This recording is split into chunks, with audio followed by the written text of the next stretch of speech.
All right. Welcome back to week 4. Shame-Ful Locks here. I'm Gabe Acosta. It's Blake Profio. We're here to give you some hopefully better picks, at least for me. Last week wasn't so hot, at least for me. Probably couldn't have been any worse. Blake again had a solid week. We'll do a recap here in a second, but it's Thursday night. We're recording this. It is September 21st, 9:45 p.m. halftime of the Giants 49ers game. I think what was the halftime score? 17-6. Is that right? 17-6. Niners got the lead. All right. Yeah, I mean, as predicted, this is probably one of my least favorite Thursday night games, but I feel like the Thursday night games are always pretty like you're like, who the hell wants to watch that team? Yeah, and two NFC teams, West Coast with 49ers and then Giants. I don't know. I don't really care about those teams. I don't watch them a lot, but good to have football on. Yeah, again, sorry, you make it sound like I'm complaining. I'm not complaining. It's just like I wish there was a better game on. But again, football's football. What am I going to do, not watch it? That'd be stupid. No, you're fair. Well, all right, so let's run down last week. I'll start with you because I'd like to start on a good note here. Blake went 2-1. He has one loser. He had Jamar Chase over 79.5 receiving yards. That did not hit. I'm not sure how do you know how many you finished with? Was it like 30s or 40s? I think it was like 30, mid 30s, like 36 or something, but yeah, pretty bad. Yeah, that was tough because it didn't really look like it was going anywhere from the start, and it just didn't get any better. Nope. But Bills -8 was your second pick, sweat free. Would they win 38-10? Yeah, they killed him. Yeah, that was an absolute killing there. That was miserable. But then you had a crazy bet here. You had your wild card was Derrick Henry 80 yards and a rushing touchdown. I'll let you give your story on that one. Yeah, so Derrick Henry, the game ended up going into overtime, and he had his touchdown, and I think he was at like 70, I want to say like 76 yards going into overtime. So they're driving down the field, and he ends up getting exactly to 80 yards.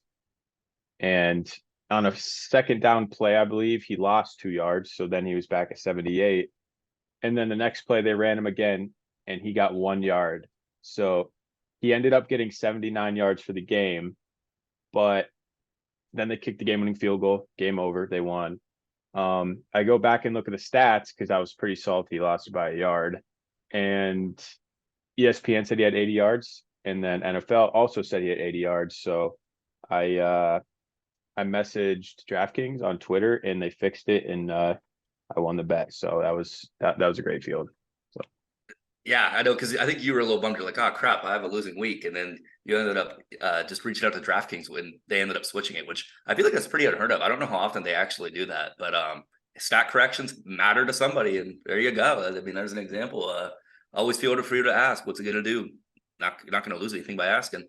So I'm happy you did. You ended up having, hold on. It won't tell me. Oh yeah, you ended up being plus 1.4 units last week. So Blake is now up 2.17 units on the year. You are currently 4-2 on your bets. I wish to be like you someday. It's oh man, this is gonna suck. I feel like our supreme leader right now. I went 0-3 last week. Let's talk about it, but let's go quick. I had Packers money line. They were up by 12 going into the fourth quarter. Blew it. Screw you, Packers. I hate you. Next, I had Calvin Ridley over 67.5 receiving yards. I think he had like 32 at halftime, not a single catch in the entire second half. Sick. Thanks for showing up, buddy.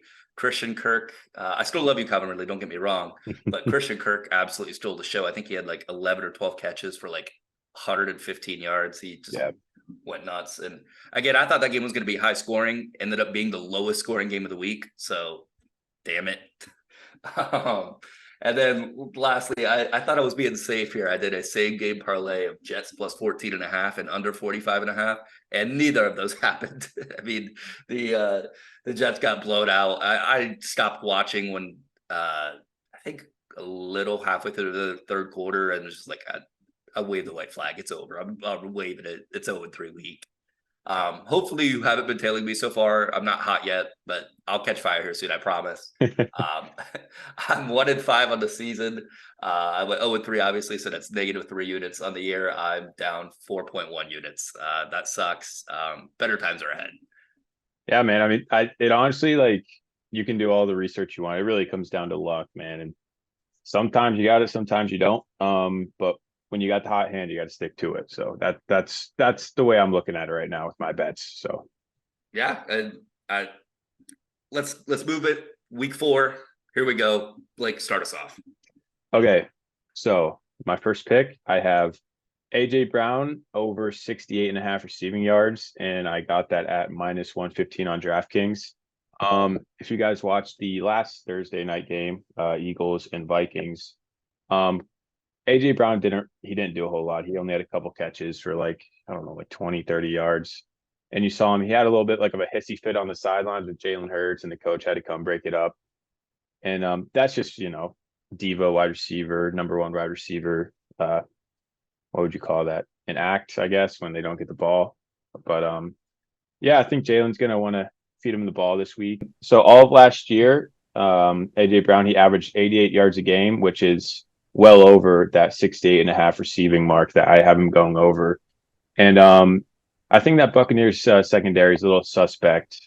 The first week they gave up 150 yards to Justin Jefferson, and then last week they gave up 104 yards to DJ Moore of the Bears.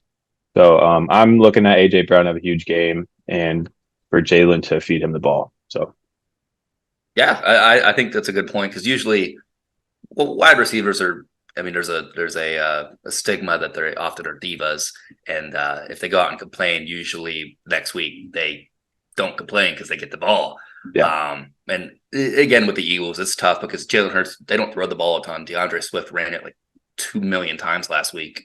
yeah, But I mean, they have a two-headed monster. They have two wide receiver ones, Devontae Smith and AJ Brown. It's just you mm-hmm. can't feed them both at the same time, especially when they don't throw the ball all the time. But yeah, Right. I think he's due. I like that. Yeah. All right, so I'll go with my game pick here to start, and I know this line's moved, but it's actually moved in the positive way. So I've got for my game pick, I've got Pats -3 at Bet365 at +100. The Pats have won 14 straight games. They're playing the Jets. They've won 14 straight against the Jets. And in those 14 wins, they've covered this -3 13 times. And I know they don't have Tom Brady anymore, but again, this only goes back to, I think, 2015, 2016. So it's not that long ago. Actually, Yeah. it is a long time ago, but man, time flies. But still, the one time they didn't cover the spread was a push. They ended up winning back in 2020, 30-27. So worst case scenario in the last 14 times, they're pushing. I think the Patriots, I know they're 0-2 right now, but I don't think they're as bad as 0-2. Like there's definitely way worse 0 teams out there, or 0-2 teams out there right now. Bears. Yeah. Mac Jones has looked solid this year, way better than last year. I think the Mhm. Patriots have a above average defense. And after betting Zach Wilson and the Jets last week, I kind of just lost faith in them. I'm benching Garrett Wilson in fantasy this week, which is crazy, but come on, I have Puka, so jot that down. But yeah, Zach Wilson and the Jets screwed me last week. I just can't trust the Jets offense to be able to keep up with the Patriots. Not saying that the Patriots are a juggernaut on offense, but I think they can outscore the Jets, even though they have a good defense. The Patriots just own the Jets flat out is what I'm coming to. And as the good old saying is from Big Daddy, goddamn Jets. I just don't trust them. Go Pats. Ugh, that sounds disgusting to say. Yeah, that was rough. But yeah, I mean, yeah, the Pats they've owned the Jets for, I mean, years, since what, like 20, ever since Brady really came into the league. I mean, I think the Jets won their division maybe once since then. But yeah, I have no faith in Zach Wilson. He looked terrible last week. Their defense didn't really do much last week. I just think they're on the downfall. They really need a quarterback. But I mean, I like the Yeah. Patriots to bounce back in this game. They're 0-2, but they're definitely better than that. So I think Bill's going to dial something up for them to get a win. Thank you. Thank you. All right. So I guess we'll move on to my game pick. Um, I was a little hesitant with this one, but I'm going to give it a shot. Why not? I have the Bears plus 12.5. They're on the road at Kansas City. So I got that at -108 on DraftKings. The Bears, they've been in the news a lot this week with their whatever's happening with their defensive coordinator. I don't know. I have no idea what's going on with him. Some drama. But then you have Justin Fields publicly calling out his coach as to why he's been playing robotic. And I think their coach is just gonna take the leash off of him and let him kind of do whatever, going to Kansas City and trying to win that game because they're off to 0-2 start and they look really bad. And I saw a stat on Twitter. It is Patrick Mahomes is 7-13-1 against the spread as a double-digit favorite in the regular season.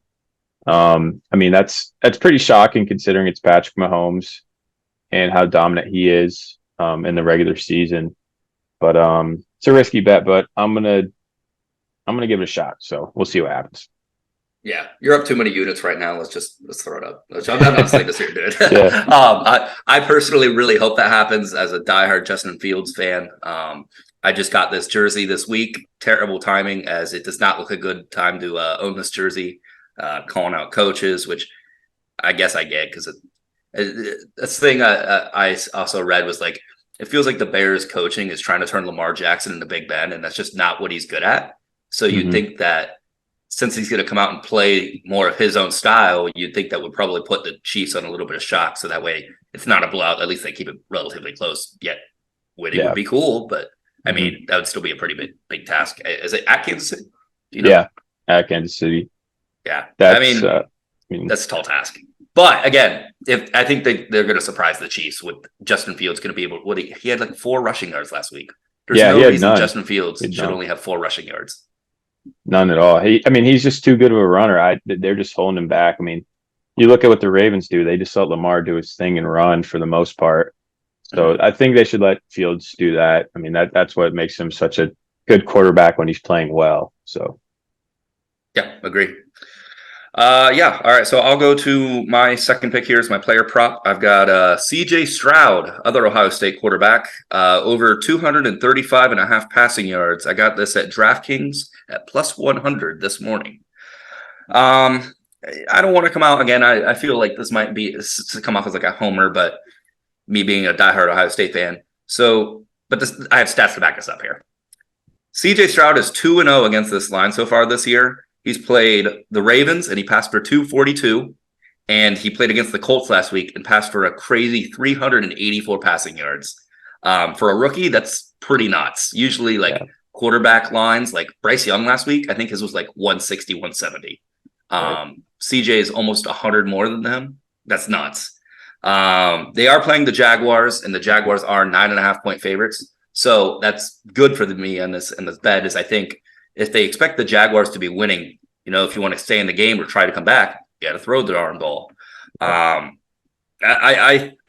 do see the Jags winning this game. So I think they're going to, if the Texans want to come out here and keep this thing close, they're going to need to run it, and they cannot run the ball. I know this firsthand is I have Dameon Pierce in a few fantasy leagues, and he's gotten like less than 5 points back-to-back weeks. I think I actually wrote down the stat line here. Week 1 against the Ravens, he had 15 rushes for 31 yards. Week 2 against the Colts, he had 11 rushes for 38 yards. So the first 2 weeks, he's got 69 yards. That's terrible for your running back one. I know they were losing in both those games. So again, if they're losing like they should be, CJ is going to be throwing it a lot. And I'm really liking what I'm seeing from CJ so far. I wasn't the biggest fan of him when he was at Ohio State, just because we had just lost my favorite quarterback of all time, Justin Fields.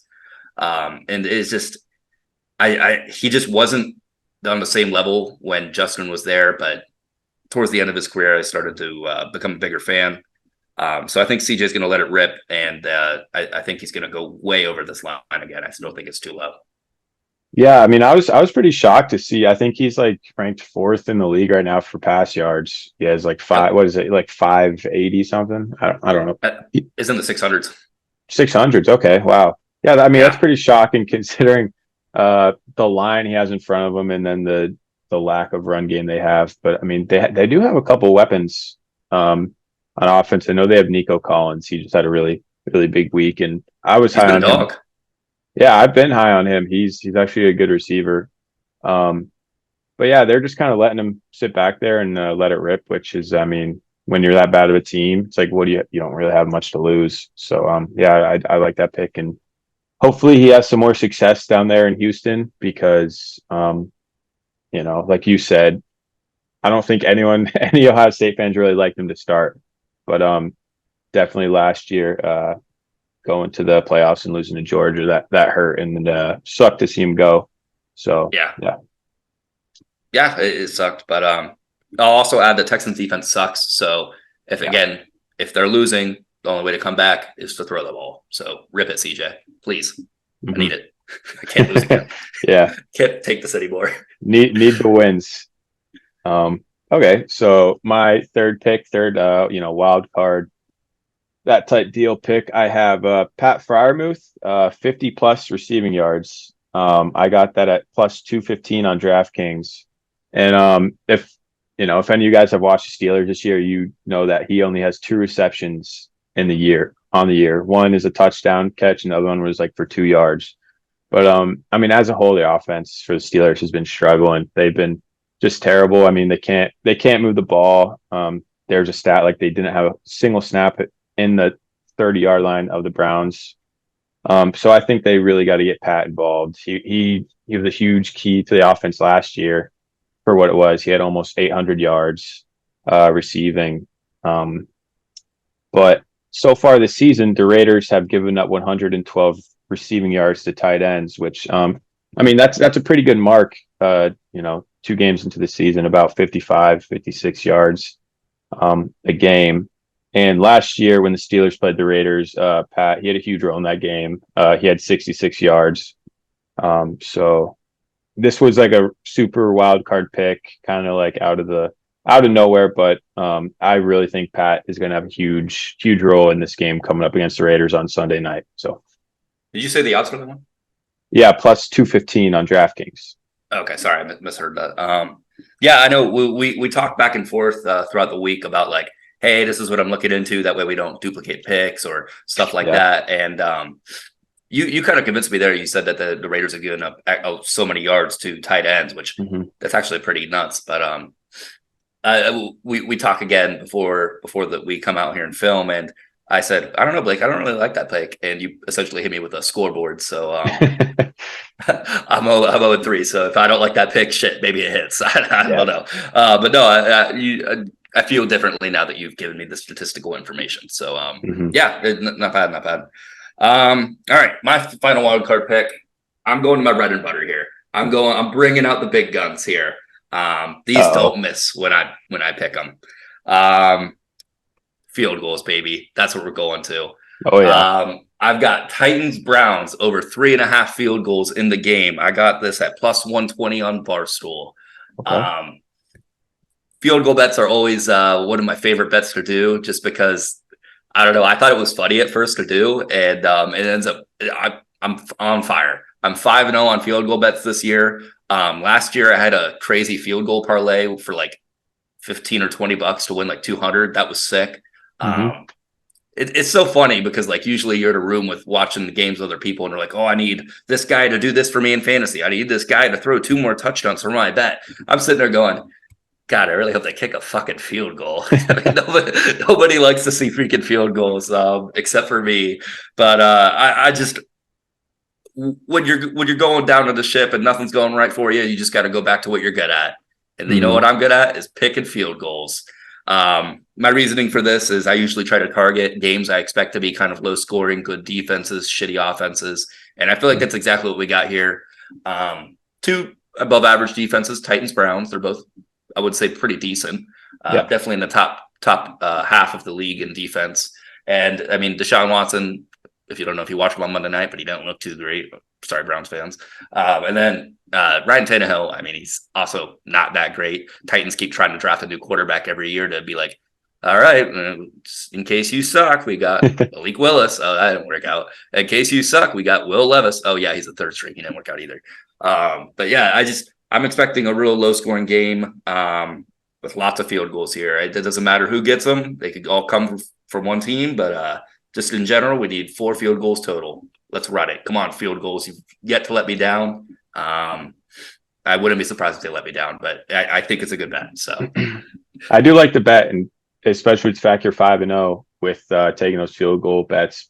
But the one thing I immediately thought about was how FanDuel had that had that special or whatever for the field goals last weekend, and they paid out like $20 million. Oh yeah, yeah, yeah. So now I'm kind of thinking, I'm a little bit of a conspiracy theorist when it comes to these sports books. So now people are going to be, making these field goal bets. So they might pull the reverse card. And, there's going to be no field goals this weekend, but hopefully I'm wrong. So hopefully Gabe wins this bet. Yeah, I do, man. I'm due.